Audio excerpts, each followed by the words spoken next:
Olá, seja bem-vinda ao meu canal. Eu sou Silvana Blanc. Você já conversou sobre finanças em seu relacionamento? Se você está assistindo esse vídeo, se inscreva aqui no meu canal. Aperte o sininho para você ser notificado dos novos vídeos, porque eu estou colocando aqui muitas informações para os casais que pretendem se casar e até mesmo dicas para melhorar o seu relacionamento. Então, vamos para o nosso assunto.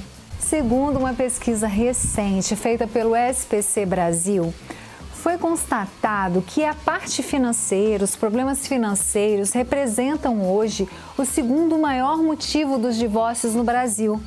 E foi identificado dois fatores.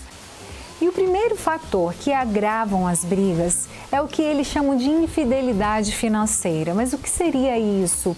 É quando as pessoas compram as coisas e escondem do outro que está comprando aquilo, que está gastando com aquele outro. Mas isso não ajuda em nada, porque quando a outra pessoa descobre que a pessoa está gastando demais, que está comprando coisas em excesso, aquilo gera um monte de brigas, discussões, desgastes e que não levam a nada. Então, essa infidelidade financeira, que na verdade é a falta de contar para o outro, dessa abertura, dessa clareza dos gastos financeiros, isso gera muitas discussões. E o segundo fator dessa pesquisa que foi identificado é que a maioria não conversa mesmo sobre finanças. Acredita que 15% das pessoas entrevistadas falam que nunca conversam sobre isso? Dizem que o assunto financeiro não faz parte do relacionamento. Como assim? Eu posso falar pessoalmente de casais que eu já conversei preparando para o casamento e pessoas que já estavam com o casamento marcado, e quando eu perguntava, vocês já conversaram sobre a parte financeira? Como vocês irão dividir as despesas, como irão fazer a compra de vocês, como irão administrar? E muitos casais dizem que não, já com o casamento marcado, falam que nunca conversaram sobre isso. Então, eu posso confirmar pessoalmente que essa pesquisa realmente faz sentido. Muitos não gostam de conversar a respeito, deixam de planejar essa parte da vida. E essa falta de diálogo a respeito das finanças gera uma irresponsabilidade com os gastos do casal, da família, e que também geram as maiores discussões. Então, esse foi o segundo fator, grande fator que identificaram nessa pesquisa. Esse é o segundo motivo que tem gerado os divórcios no nosso país. Então é algo que a gente tem que dar uma ênfase, a gente tem que dar uma atenção maior e não tem como a gente deixar de lado. E por que as pessoas deixam de conversar sobre isso? Porque de fato, às vezes realmente é desagradável. Porque um quer comprar algo, o outro não quer, um concorda que seja dessa forma, o outro não. Um acha importante que tem que ter determinada coisa na família ou comprar tal coisa para os filhos e o outro não concorda. E aí falar de dinheiro vira essa confusão, vira briga, vira um desgaste, vira uma cara feia para lá, outra cara feia para cá, onde acaba afastando o casal e gerando só problemas um atrás do outro. E se não resolver isso, se não tiver esse alinhamento entre o casal, isso realmente vai gerar o divórcio, porque é algo que vai ficar insuportável, porque não dá para viver sem conversar sobre isso. Eu costumo até falar, quando você acorda de manhã em sua casa, vocês vão fazer o quê? Um café? O café a gente compra com dinheiro, né? Ah, você vai comer um pão? Ah, a gente tem que comprar o pão. Ah, você gosta de comer um omelete de manhã? Ah, então você tem que comprar ovos? Nossa, engraçado, a gente vai almoçar. Almoço custa dinheiro? Gente, tudo custa dinheiro. O dinheiro, a finança, as compras, elas fazem parte do nosso dia a dia e não é todos os dias, é quase que todos os momentos do nosso dia. Então, se a gente não conversa sobre isso, como que a gente vai viver feliz? Não tem como. Esse é um dos motivos quase que principais numa relação, porque faz parte dessa administração, dessa vida a dois. Então não tem como eu ignorar. Se é agradável ou desagradável, infelizmente a gente vai ter que conversar. E é importante também pensar, tá, então eu vou conversar sobre isso toda hora, já que isso faz parte toda hora? Não. Porque como é um assunto realmente que não é muito fácil de conversar, você pode deixar um determinado tempo para conversar sobre isso. Se planejar, vamos sentar aqui? Vamos planejar a nossa finança? Vamos ver o que está certo, o que está errado? E também tem que ter um pouco de bom senso, porque também se você fica ali, bate o pé, eu quero que seja assim e pronto, e está pensando só em você, você está prejudicando o resto da família. É um planejamento onde todos têm que usufruir de forma igualitária, tem que ser bom para todos. Não adianta você também querer impor a sua decisão e prejudicar o outro. Em relação a prejudicar o outro, inclusive, tem algo até muito maior, né? Quando a gente faz algo que prejudica o outro, alguma coisa volta pra gente. Então não é isso que a gente quer. Principalmente quando a gente está falando da família e das pessoas que a gente ama. A gente quer fazer o quê? A gente quer o melhor para o outro. A gente quer o melhor para o outro que vai retornar o melhor para nós, você pode ter certeza. Então faça o que é melhor para o coletivo, para a família. Você tem que pensar neste momento, quando você pensa em finanças, você tem que pensar em equipe, porque todos vão usufruir disso. Agora pense comigo, além do fato do dinheiro, das finanças fazerem parte do nosso dia a dia, quando você for assumir o compromisso do casamento, você vai estar assinando um contrato. Sim, um contrato, o contrato do casamento. E neste contrato, imagina que você fosse assinar um contrato um dia onde estivesse incluído todos os seus bens, onde fosse ser envolvido tudo que você ganha todo mês, todas as suas despesas, tudo ia estar incluído naquele contrato, todos os seus bens. Você não ia pensar um pouco? Você não ia refletir antes de assinar esse contrato? Você não ia ler esse contrato? E o que é um contrato? Contrato é um acordo entre duas partes onde ambos terão benefício. Não é só para uma parte. Eu assino um contrato porque eu tenho um benefício com aquilo e a outra parte também. Então a gente faz um acordo e nesse acordo tem que ser bom para todos. E assim também o casamento. O que você está planejando em relação ao financeiro nesse contrato de casamento que você está assinando? Que você pretende assinar? Você tem que pensar. Você conhece bem o estilo de pessoa com quem você está casando? Qual é o perfil dele com os gastos financeiros, com os investimentos? Porque a gente tem vários perfis. Existe o perfil da pessoa que sabe investir, que é mais econômica, que sabe economizar, que sabe administrar. Tem perfil de pessoas que não tem nenhum talento para isso, que gasta mesmo, não tem o menor controle, a pessoa gasta e gasta e gasta e ela não consegue controlar. Tem perfil daquele que é o equilibrado, que ele sabe gastar, mas também sabe guardar, ele sabe investir. Então tem vários perfis. E segundo estudos, quando o perfil é igual, né? Se você casa com alguém que tem o mesmo perfil que o seu, as chances de você conseguir ter o sucesso é muito maior, porque vocês se entendem, os dois têm o mesmo pensamento. Então, se eu sou uma pessoa equilibrada e caso com uma outra pessoa equilibrada, a gente já sabe o que tem que guardar, qual é a parcela que a gente tem que gastar, onde a gente tem que investir. Ou então dois gastadores. A vida para eles vai ser um pouco mais difícil, mas eles também vão se entender, porque os dois gastam mesmo. Agora, quando as pessoas casam com perfis diferentes, aí a pessoa precisa ter um talento a mais para poder conversar e conseguir fazer que aquilo dê certo. Porque uma pessoa que gasta muito, com o outro que gosta de economizar, que sabe investir, a pessoa que é controlada, caramba, ele vai sofrer com essa pessoa que gasta demais, porque dá vontade de esganar o outro, que o outro não tem controle. E esse aqui não vai entender por que o outro quer guardar tanto. Ele não tem pessoas que não sabem ver o futuro. Eu vou investir para um futuro, eu vou investir para comprar tal coisa. A pessoa só vê o momento, ela quer comprar aquilo e ela quer agora. Ela quer satisfazer aquele momento dela. Ela tem essa necessidade. Então é muito importante a gente ver esse perfil, conhecer o perfil financeiro do outro, para a gente ver se a gente consegue se adaptar, se um consegue abrir mão de uma coisa e de outra, e se a gente consegue encontrar esse equilíbrio, porque a gente tem que ter esse controle de tudo. de quanto vai gastar, quanto a gente vai investir, como a gente vai planejar as próximas férias, porque não dá para não planejar e chega as férias, mais um ano, a gente não planejou nada, né? Vamos ficar em casa.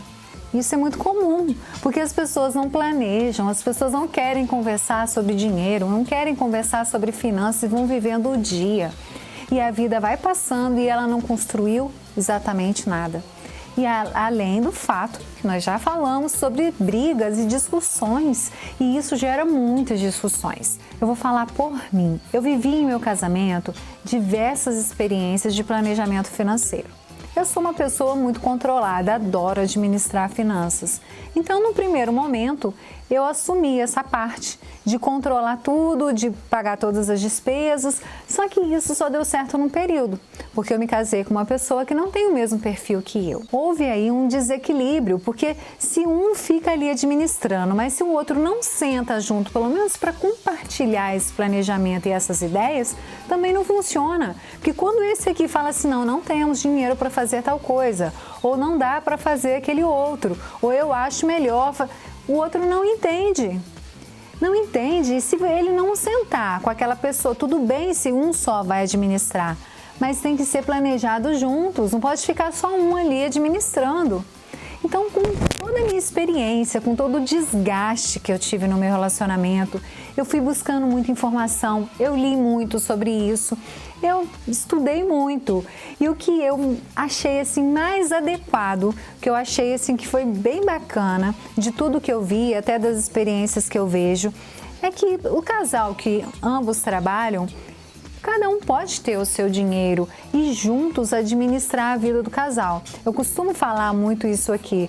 A vida no casamento, cada um tem a sua parte e juntos eles administram a vida comum.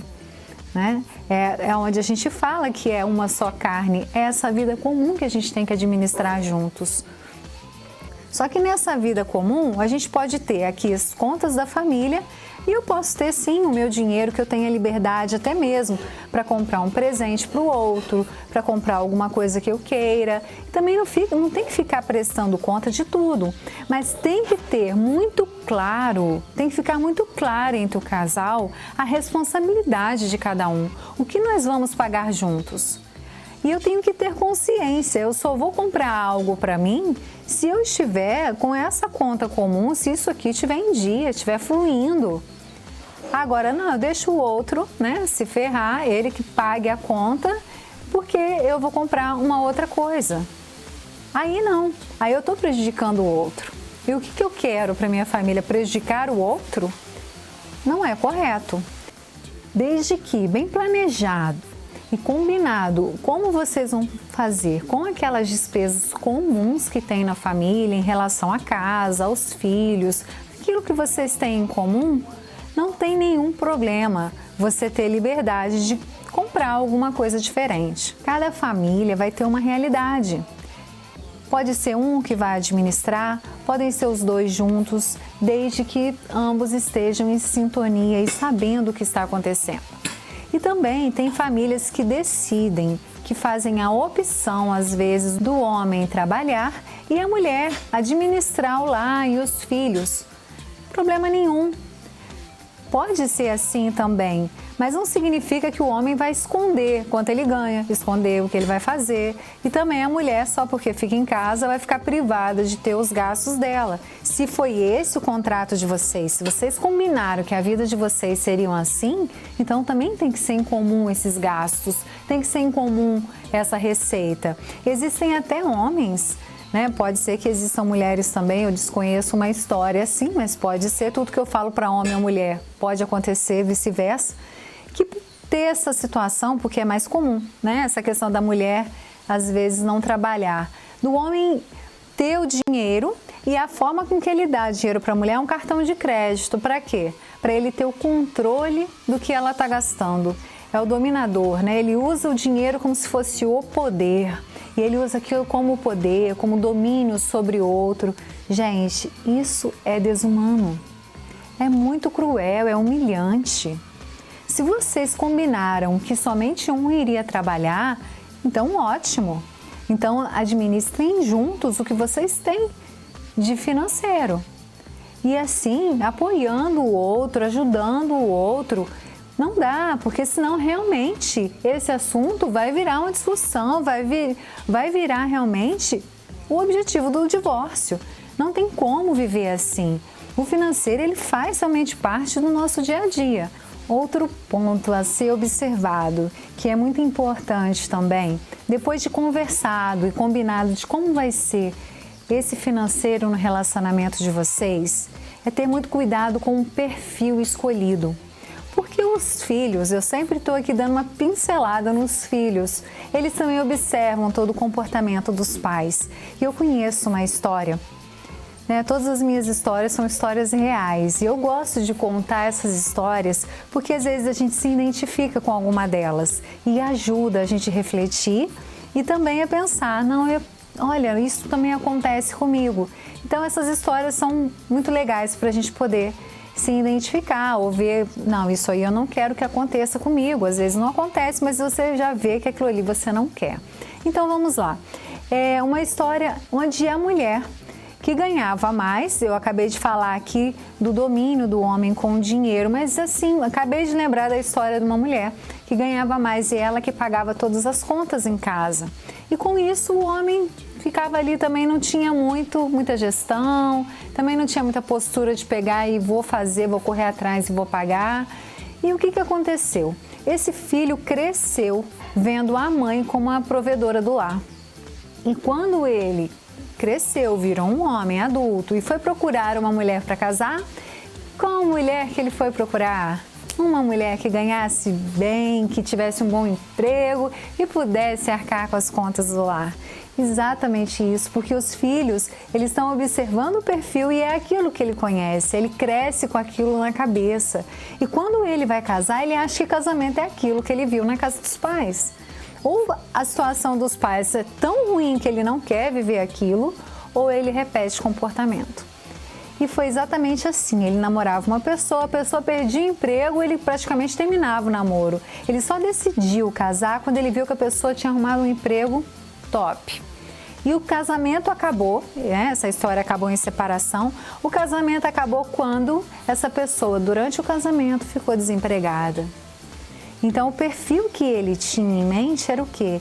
Que a mãe pagava tudo, que a mulher era a pessoa que pagava tudo. Então, gente, por favor, esse equilíbrio também, vocês têm que ter liberdade, sim, cada família vai estipular qual é a melhor forma, desde que vocês se entendam e achem que isso funcione, ok. Vocês vão viver da melhor forma que vocês acharem. Mas cuidado, porque quando a gente tem filhos, a gente está formando uma nova família no futuro. E o que você está ensinando para os seus filhos? Então você também tem que observar isso. Qual o exemplo que você está dando? Porque os filhos estão observando tudo. Até nisso, meu pai paga a conta, minha mãe paga, o que eles pagam? Eles também estão observando esse comportamento. E para a gente concluir, ainda tem as pessoas que dizem que os casamentos hoje estão acabando por causa das crises do país. Olha, eu sou ousada em dizer que não é a crise do país que acaba com o casamento, mas sim a crise do casamento, a crise das famílias, o índice de divórcio que gera uma crise na sociedade, porque é exatamente o equilíbrio da família, é da família que saem os maiores sonhos financeiros, onde as pessoas realizam coisas juntos, compram grandes coisas, compram imóveis, compram carros e geram toda a economia da sociedade. É ali de uma família bem estruturada. E quando há o divórcio, há uma quebra disso tudo, há uma divisão dos bens, há uma divisão dos filhos e aí sim, aí gera um desfalque no equilíbrio da sociedade e que vai refletir lá também no equilíbrio financeiro e econômico do país. E às vezes as pessoas não observam isso, mas a família é a base da sociedade. E por isso eu acredito nessa causa e estou aqui. Porque eu quero ajudar as famílias, poder ajudar as pessoas a ter essa consciência de que a família é a base de tudo e que a gente precisa dessa consciência e ter uma família bem estruturada, para que a gente realmente tenha uma sociedade melhor, um futuro melhor e gerações melhores. Então, como você pretende planejar o financeiro da sua família, do seu relacionamento? Qual é o perfil do seu parceiro, da sua parceira, da pessoa que está com você? Pense hoje nisso, coloque esse assunto em pauta, comecem a planejar juntos, seja lá qual for a realidade de vocês. Se um ganha mais que o outro, se um só vai trabalhar, se vão dividir juntos, se cada um vai administrar separado e juntos a vida comum. Seja qual for a decisão que vocês tomarem, mas conversem e planejem isso juntos, façam isso juntos, porque tudo que é planejado tem muito maior chance de dar certo. Por isso, tenham esse planejamento e essa consciência. Um grande abraço para vocês e nos vemos por aí. Até o próximo vídeo.